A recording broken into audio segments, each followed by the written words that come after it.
7-Minute Sensei. This is the place where I attempt to explain everything that you need to know in 7 minutes or less. This video will be dedicated towards test preparation, and where you need to go to take the test is to precisionexams.com/Utah. As you can see on the slide up here. You can take the sample marketing demo exam. The code for that test is DATE CRHF. If you're in economics, you see your code off to my left. You see that code is YDBL3XMN.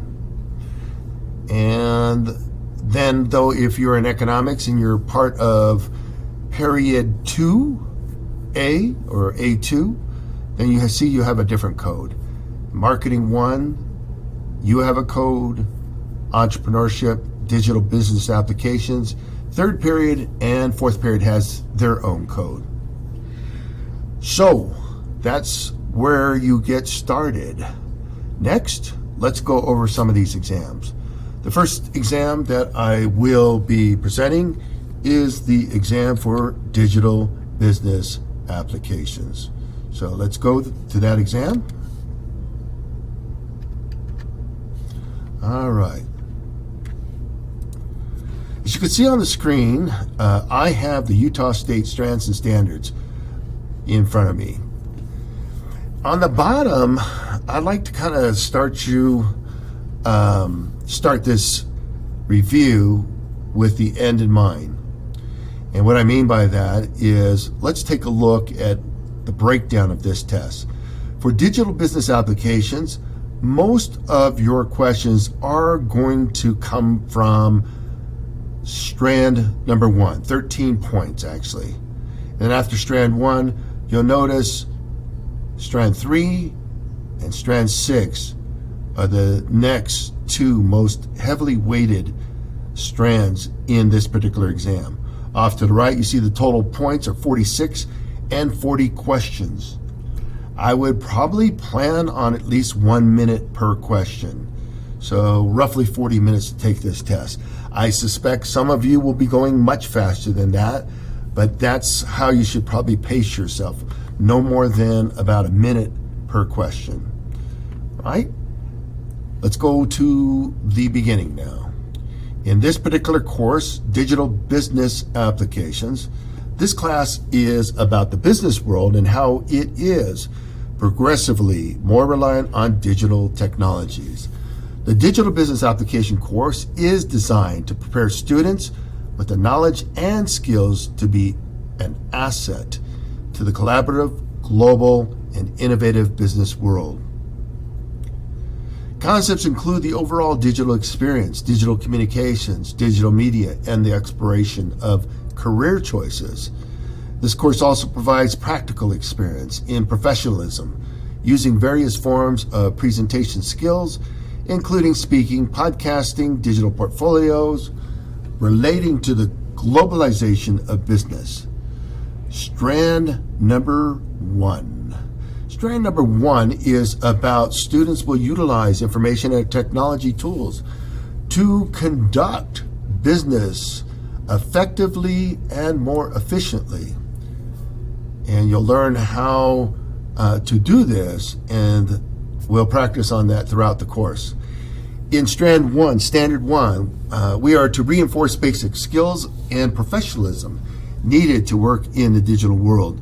So you need to review etiquette, professional communications, how you should write an email, how you should speak on a cell phone, and how you should properly use social media. You should also understand some simple ideas on how you can validate the authenticity of a website. And you should find ways to develop your proficiency with internet technology. Standard number 2, explore the applications of digital technology on the internet for business and educational use. Here, this is where we began to build our educational portfolio, our digital portfolio. And we did that by using Google Sites. Okay? And that's a free application that you can use. We talked about cloud computing, the advantages and disadvantages of cloud computing. Obviously, the advantages are being able to store your files in a central location, which are easily accessible from multiple locations. There is a downside, though, in that you risk loss of privacy, and there could be some security issues related to storing files in the cloud. The online collaboration tools that are available in the digital world have improved immensely. So we can use tools like Slack or Microsoft Teams to share and communicate and collaborate more effectively than we ever have. You can also use tools like a calendar and share documents and presentations and build those together. Hopefully, you've learned a little bit about social networking and how social networking can be used as a business tool if used professionally. We can do blogging, we create portfolios, as long as we take precautions as far as safety on the internet. We learned something about apps on digital devices, and so on your smart devices, you learn how to use apps, and also on your Chromebook as well as your desktop PC.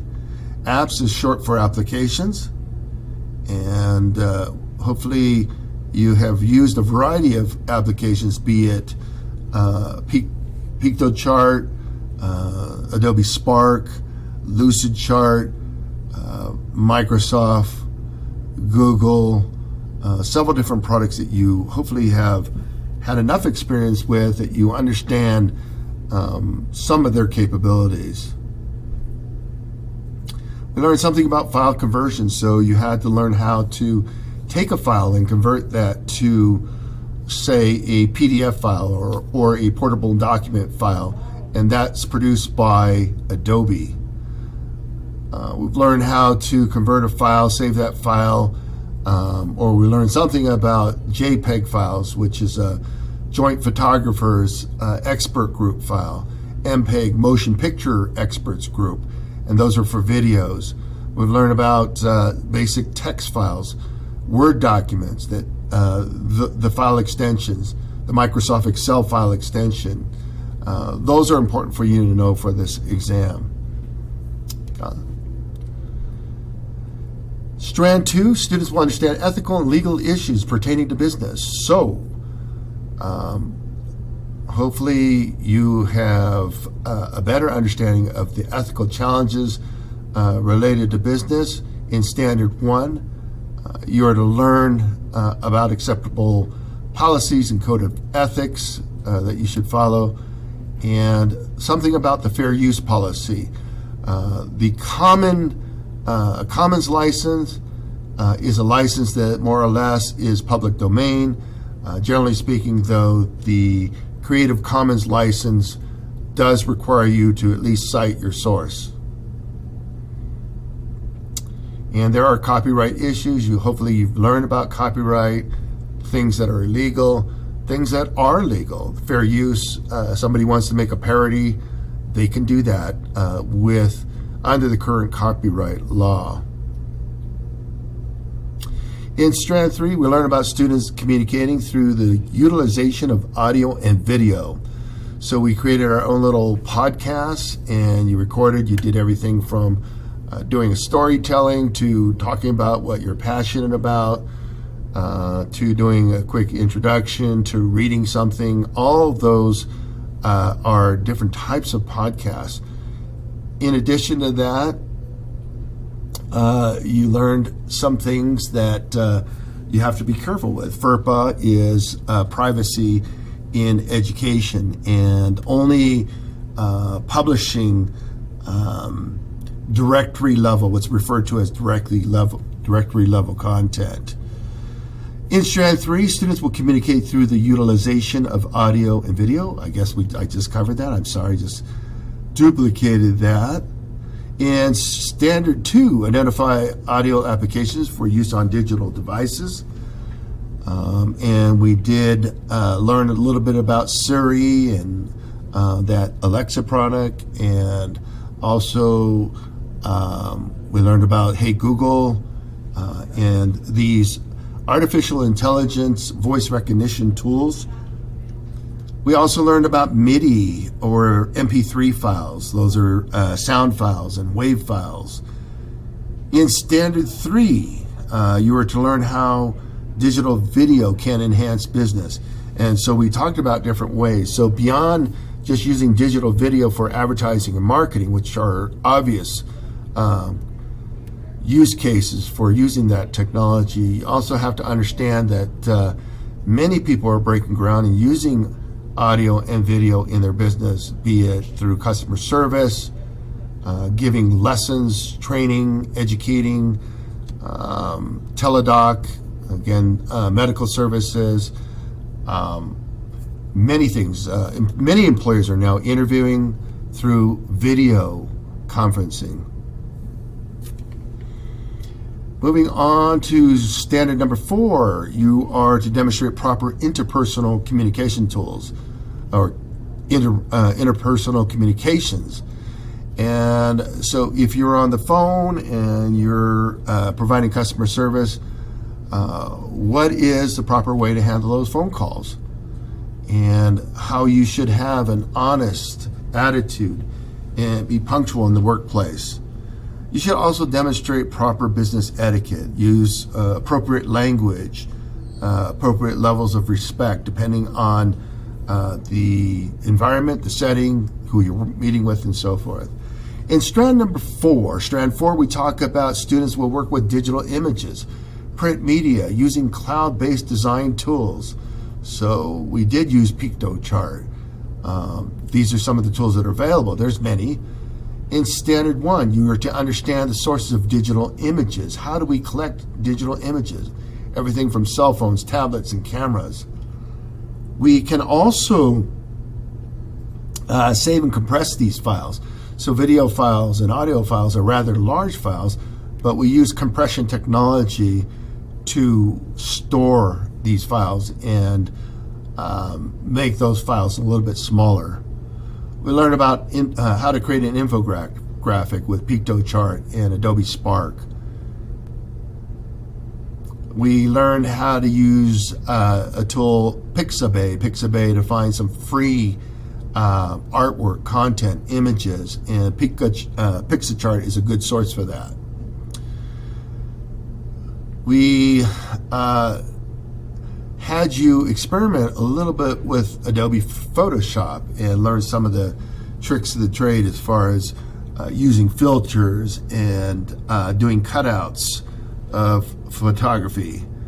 The QR code, in case we didn't go through that very much, you want to understand that a QR code is a quick response code, and that's where you can take your phone out and if it has a QR reader, you can read that code and it can automatically redirect you to the resource that you're looking for. Standard 2, understand the importance of being able to upload images. And so we talk about how you do that. And again, you probably want to compress your files before you upload. In strand number 5, students will use technology to explore educational and career opportunities. In standard 1, we talk about actually, I kind of lumped this all together, and this is where we talk about SEED. And SEED is this simple 4-step process for career exploration. S remembers we've got to do some kind of self-assessment. Second is you have to explore your options. Third, you have to evaluate your different options. And then finally, you have to make a decision. And you go through that process. So whether you're learning the SEED process or any other process, that's the general steps that you want to take in order to do career and college exploration. Strand number 6, students must understand the impact and advantage of technology relating to the globalization of business. So we had you do the global business exercise where you learned how to use Google Translate. And I suggested you translate some kind of document into another language. We had you do a study on currency and the exchange between the US dollar and the Canadian dollar, or the US dollar and the Mexican peso, or the US dollar and the Chinese yuan. And you go on and on and on, and we had you do that. And how exchange rates work and how you find that information and can convert the currency. Okay. And then finally, standard 2 and 3, we have how to use digital technology. We created an online survey form. So we used either Qualtrics, or some of you use Google Forms, but I asked if you could use SurveyMonkey and use that as your survey tool. It is a widely used tool in the commercial business world. Social media, how to use social media. We didn't spend a whole lot of time on that. You hopefully have some experience with social media. We also most recently talked about GPS, Global Positioning System, and how through geotagging we can improve our marketing. And we can create geofences, geotagging, so that once somebody comes into a certain geography, that we can kind of send advertising their way and so forth. Or we can try to draw competitors, customers away from them through geo-conquesting. Okay.